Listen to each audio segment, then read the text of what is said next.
Proses pembangunan Gorontalo Outer Ring Road atau GOR terus digenjot oleh pemerintah Provinsi Gorontalo. Setelah segmen 1 dan 2, kali ini pembangunan difokuskan pada segmen 3.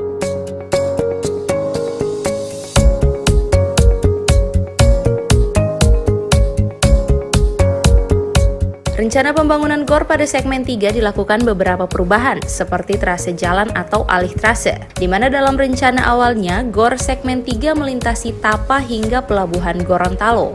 Namun dirubah karena adanya pertimbangan pembangunan Waduk Bulango Ulu yang dipandang akan menjadi destinasi wisata baru, sehingga jalur GOR dirubah menjadi dari Tapa ke Atinggola, Kabupaten Gorontalo Utara.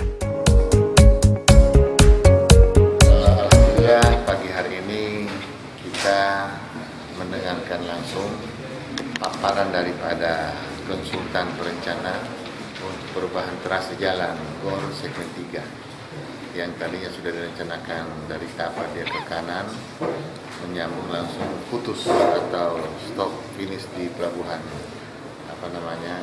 Gorontalo, tapi ini ada perkembangan lagi karena ada beberapa pertimbangan, yaitu yang pertama akan segera dibangun waduk Bulango Ulu, dan ini sangat bermanfaat sekali bagi kita, terutama para wisata. Sehingga jalannya kita akan sesuaikan di sana, dan kita melanjutkan program dulu waktu kita masih dengan Provinsi Sulawesi Utara pernah direncanakan pembuatan jalan dari Tapa Atinggola. Tapa itu di Atinggola.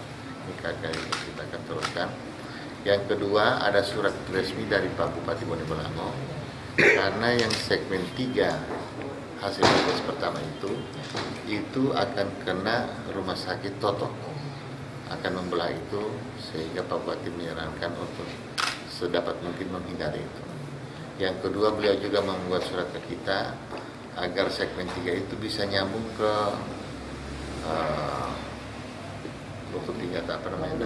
Pulau Tara Timur sampai ke Betutunuh tempat wisata, jadi menghindari jalan yang ada sekarang. Nah, ini yang lagi kita rancang, mudah-mudahan alternatif.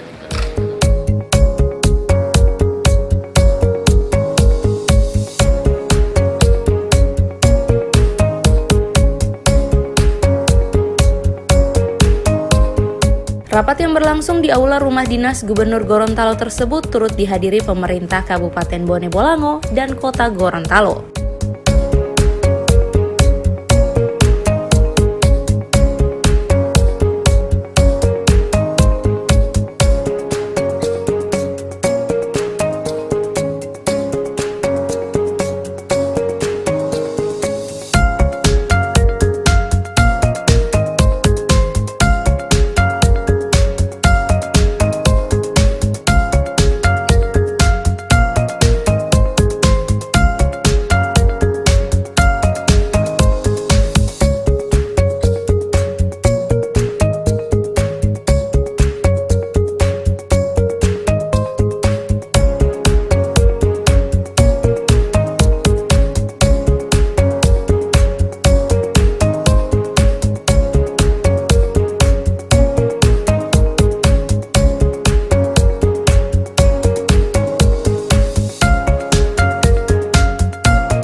Tim Liputan Advertorial Mimosa TV.